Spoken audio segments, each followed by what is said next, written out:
vita per omnium eum peccator, et acqui detesto pia peccando, nosso. A escuridão sempre fez parte da humanidade.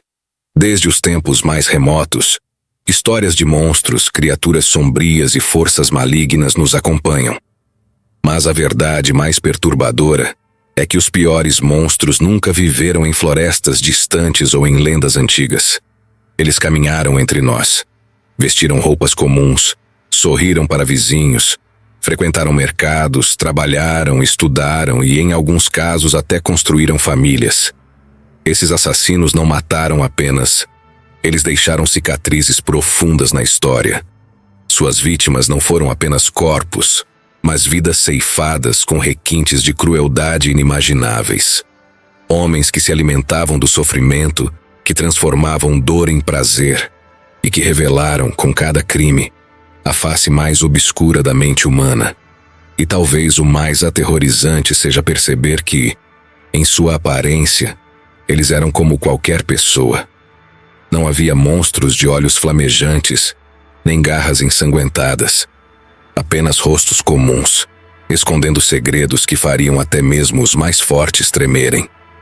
Prepare-se, porque nesta jornada você vai conhecer os 5 serial killers mais terríveis do mundo. Figuras que não apenas mataram, mas transformaram suas atrocidades em marcas eternas no imaginário humano. O mal não está apenas em filmes de terror. Ele caminha entre nós, com rostos comuns e vidas aparentemente normais. E hoje, você vai descobrir até onde a escuridão pode chegar. 1. Jack, o Estripador, Inglaterra, 1888. Londres, final do século XIX. Uma cidade dividida entre a ostentação da elite vitoriana e a miséria das ruas escuras do East End. Era um lugar onde a fumaça das fábricas se misturava ao cheiro de esgoto e onde a vida noturna pulsava em becos estreitos, povoados por mendigos, ladrões e prostitutas tentando sobreviver. Foi nesse cenário caótico que um nome se tornou sinônimo de terror: Jack, o Estripador. Entre agosto e novembro de 1888, uma onda de assassinatos brutais assolou o distrito de Whitechapel. As vítimas eram sempre mulheres pobres, prostitutas que vagavam pelas ruas em busca de alguns trocados. O assassino não apenas as matava, ele as despedaçava. Os corpos eram encontrados nas primeiras horas da manhã, em vielas escuras, abandonados como lixo humano. Gargantas cortadas de orelha a orelha, vísceras expostas, órgãos internos retirados com precisão quase cirúrgica. Muitos investigadores acreditavam que o criminoso tinha conhecimentos de anatomia, talvez até formação médica. Mas nada disso nunca foi confirmado. O terror aumentava a cada novo crime. Mulheres se recusavam a sair às ruas, bares fechavam mais cedo e a polícia londrina, totalmente despreparada, se via pressionada pela imprensa e pelo pânico popular. E foi justamente nesse período que Jack se tornou uma figura quase lendária. Um fantasma que parecia se mover pela neblina de Londres sem deixar rastros. Cartas enigmáticas chegavam às redações dos jornais e até a Scotland Yard, assinadas por Jack the Ripper, Jack o Estripador. Algumas dessas cartas estavam manchadas de sangue. Verdadeiras ou não, só reforçavam a sensação de que o assassino zombava da polícia e da sociedade. Apesar das investigações intensas, Jack nunca foi identificado. Suspeitos foram presos, interrogados e soltos. A cada nova pista, surgiam mais dúvidas, e a sombra do Estripador continuava crescendo. O impacto cultural foi tão profundo que até hoje, o nome de Jack permanece como o arquétipo do serial killer. Filmes, livros, teorias conspiratórias. Todos tentam responder ao mistério que permanece em aberto há mais de 130 anos. Jack, o Estripador, não deixou apenas corpos atrás de si. Ele deixou um legado de medo e incerteza, mostrando que a crueldade mais aterrorizante não vem de monstros sobrenaturais, mas de seres humanos comuns, capazes de espreitar no silêncio da noite e transformar a escuridão em um palco de horrores. 2. Andrei Chikatilo, o açougueiro de Rostov, Rússia, 1978 a 1990. Na União Soviética dos anos 70 e 80, a vida já era marcada pela escassez, pela vigilância constante do regime e pelo medo da repressão política. Mas nas sombras de uma sociedade fechada, onde a polícia escondia falhas para manter a imagem do Estado intacta, crescia um mal ainda mais silencioso. Esse mal tinha nome: Andrei Chikatilo. Professor, pai de família, aparentemente um homem comum. Mas por trás da fachada de respeitabilidade escondia-se um dos predadores mais cruéis da história. Durante mais de uma década, Chikatilo espalhou terror pelo sul da Rússia, atraindo suas vítimas, em sua maioria crianças e adolescentes, com promessas de comida, doces ou pequenas ajudas. Muitos vinham de famílias humildes, vulneráveis, tornando-se presas fáceis para o monstro. O que vinha depois era indescritível. Chikatilo não se limitava ao assassinato. Ele torturava e praticava todo tipo de absurdos inimagináveis. As vítimas eram deixadas em florestas, terrenos baldios ou perto de linhas de trem, mortas de forma tão brutal que até investigadores experientes ficaram marcados para sempre. A polícia soviética inicialmente recusava-se a admitir que havia um serial killer em ação. Afinal, para o regime, esse tipo de crime era considerado um fenômeno do Ocidente. Isso deu a Chikatilo uma vantagem macabra. Ele matava sem ser rastreado, protegido pela própria negação do sistema. Somente após anos de investigações e dezenas de corpos espalhados pela região de Rostov, o assassino foi finalmente capturado em 1990. Durante os interrogatórios, Chikatilo descreveu seus crimes com frieza perturbadora, como se falasse de algo banal. Confessou mais de 50 assassinatos, mas alguns investigadores acreditam que o número real foi ainda maior. Em 1994, ele foi condenado e executado. O pesadelo parecia ter chegado ao fim, mas as cicatrizes emocionais permaneceram. Pais nunca recuperaram os corpos de seus filhos. Comunidades inteiras foram destruídas pelo medo, e a imagem do açougueiro de Rostov se eternizou como o retrato do horror humano levado ao limite. Chikatilo não foi apenas um assassino em série. Ele foi o reflexo da falência de um sistema, a prova de que quando a verdade é escondida, o mal cresce e se fortalece nas sombras. 3. Pedro Alonso Lopes, o monstro dos Andes, Colômbia, Equador e Peru, anos 70 a 80. A Cordilheira dos Andes guarda belezas naturais grandiosas, mas também foi palco de um dos capítulos mais sombrios da história criminal. Entre povoados pobres e cidades marcadas pela instabilidade política e social da América do Sul nos anos 70, surgia a figura de um homem que viria a ser chamado de o Monstro dos Andes. Seu nome era Pedro Alonso Lopes. Nascido na Colômbia em 1948, Lopes cresceu em um ambiente de extrema violência. Sua mãe era uma prostituta agressiva, que o espancava e o rejeitava constantemente.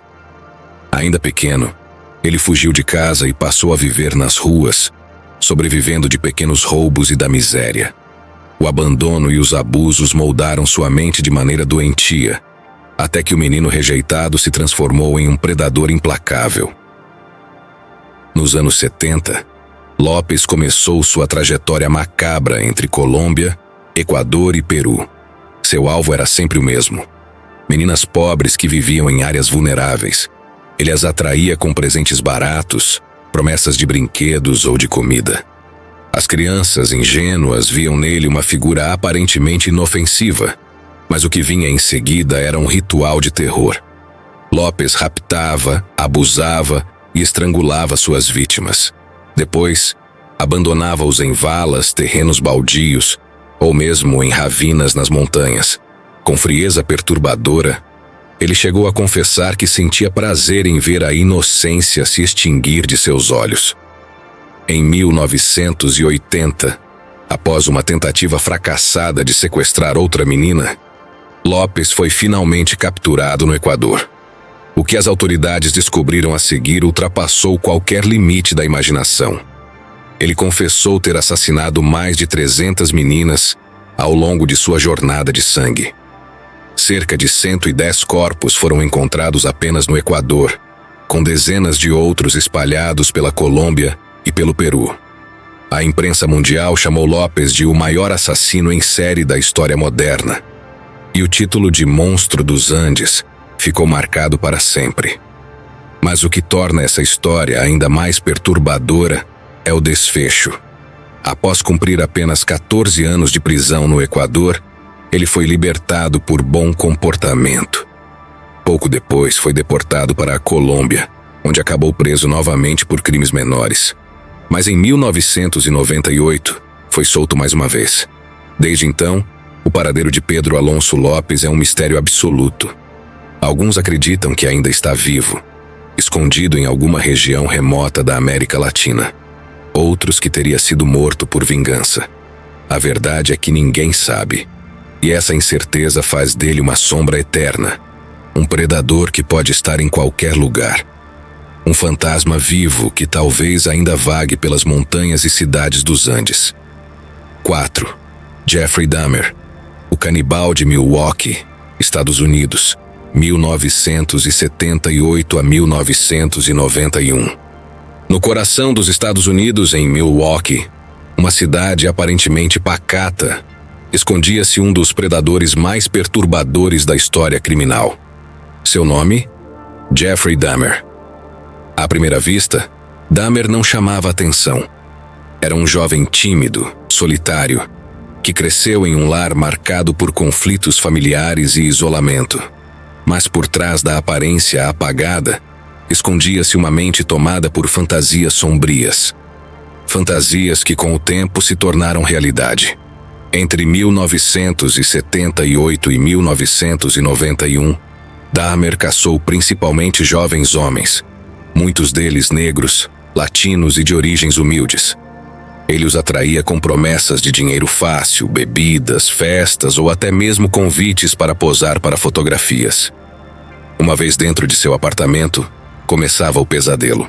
Dahmer drogava as vítimas, imobilizava-as e, em seguida, cometia atos de uma brutalidade inimaginável. Necrofilia, experimentos macabros em busca de criar zumbis obedientes, através de perfurações no crânio e injeções químicas. Mas o detalhe mais perturbador de sua trajetória foi o canibalismo. Dahmer guardava partes das suas vítimas em sua geladeira e até consumia parte disso. O terror veio à tona em 1991, quando uma de suas vítimas conseguiu escapar e alertar a polícia. Ao entrar no apartamento de Dahmer, os agentes encontraram um verdadeiro cenário de horror. Fotografias de cadáveres em decomposição, barris cheios de ácido contendo corpos, ossos espalhados e até crânios cuidadosamente guardados como troféus. No total, Jeffrey Dahmer confessou 17 assassinatos. Durante o julgamento, sua frieza e falta de arrependimento chocaram o mundo. A imprensa o apelidou de o canibal de Milwaukee, e seu nome entrou para o rol dos mais terríveis assassinos da história. Mas o destino de Dahmer também foi brutal. Em 1994, apenas 3 anos após sua prisão, ele foi assassinado por um companheiro de cela, que o espancou até a morte dentro da prisão de Portage, Wisconsin. O caso de Jeffrey Dahmer não foi apenas o retrato de um assassino em série. Ele expôs a falha de um sistema policial que muitas vezes ignorou denúncias das vítimas, especialmente por serem jovens de minorias marginalizadas. Expôs também a fragilidade da confiança humana. Como alguém aparentemente inofensivo pode esconder uma escuridão tão profunda. O apartamento 213, onde Dahmer cometeu seus crimes, foi demolido, mas os ecos de seus horrores continuam vivos na memória coletiva. Uma lembrança de que, por trás de portas fechadas, o mal pode se manifestar nas formas mais inimagináveis. 5. Ted Bundy, o monstro de olhos azuis, Estados Unidos, 1974 a 1978. Diferente de muitos serial killers, que se escondiam em becos escuros ou se apresentavam como figuras estranhas e assustadoras, Ted Bundy usava justamente o oposto como sua arma mais letal: o carisma. Nos anos 70, em plena era de mudanças sociais e culturais nos Estados Unidos, Bundy era visto como um jovem educado, inteligente e com futuro promissor. Estudante de direito, político amador, um homem bonito, de fala mansa e sorriso cativante. Mas por trás dos olhos azuis que encantavam a todos, havia um predador implacável.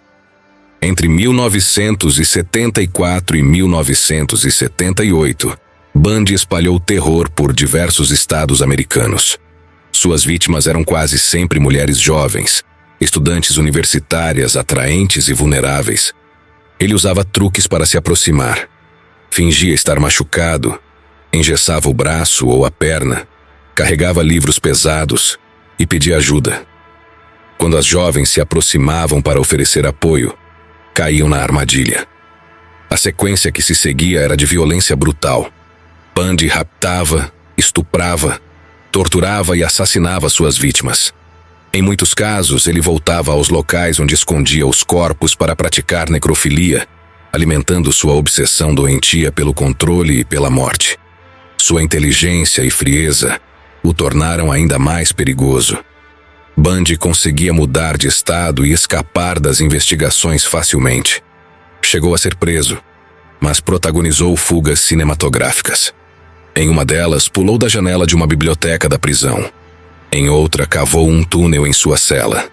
Cada vez que escapava, novas vítimas surgiam, espalhando ainda mais medo. O ápice de seu reinado de terror ocorreu na Flórida, em 1978, quando invadiu uma república universitária e atacou várias jovens enquanto dormiam. A brutalidade dos assassinatos chocou até mesmo investigadores experientes. Após sua recaptura, Ted Bundy finalmente foi condenado por múltiplos assassinatos. Durante os julgamentos, ele se comportava com arrogância, muitas vezes defendendo a si mesmo no tribunal, transformando sua própria condenação em um espetáculo midiático. Estima-se que Bundy tenha matado mais de 30 mulheres, mas o número real pode ser ainda maior. Em suas últimas entrevistas, já no corredor da morte, ele tentou justificar seus crimes com desculpas vazias, como a influência da pornografia violenta. Mas nada poderia explicar a monstruosidade fria que habitava dentro dele. No dia 24 de janeiro de 1989, Ted Bundy foi executado na cadeira elétrica, na prisão da Flórida.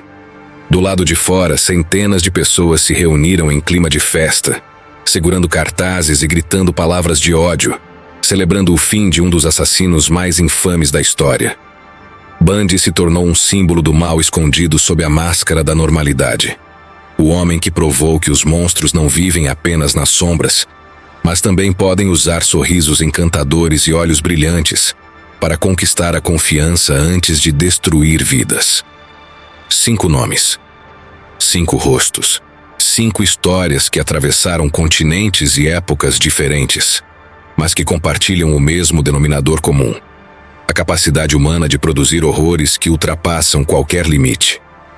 Jack, o estripador que transformou a Londres vitoriana em um palco de medo eterno.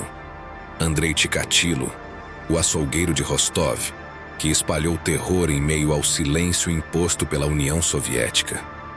Pedro Alonso Lopes, o monstro dos Andes, que roubou a infância de centenas de meninas e desapareceu como uma sombra ainda viva.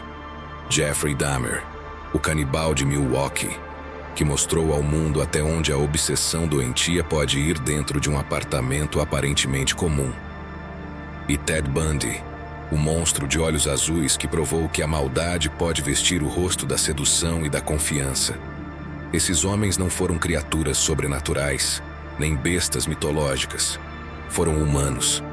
E talvez seja justamente isso o mais aterrorizante. Perceber que o mal pode estar escondido no rosto de alguém que sorri, que estuda, que trabalha, que parece absolutamente normal. Os nomes que você ouviu hoje não são apenas parte da história criminal. Eles são um lembrete sombrio de que a escuridão não está presa em livros ou filmes de terror. Ela existe, respira, caminha e às vezes veste a máscara da normalidade. E você, o que pensa sobre isso? Acredita que esses foram os piores serial killers da história? Ou acha que existem outros ainda mais perturbadores, escondidos nas páginas esquecidas da humanidade? Deixe sua opinião nos comentários. Ela pode se tornar tema de um próximo vídeo.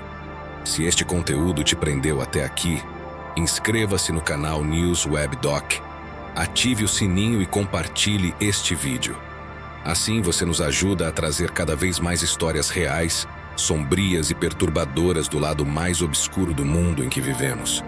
Porque no fim das contas, conhecer o mal é a única forma de não ser surpreendido por ele.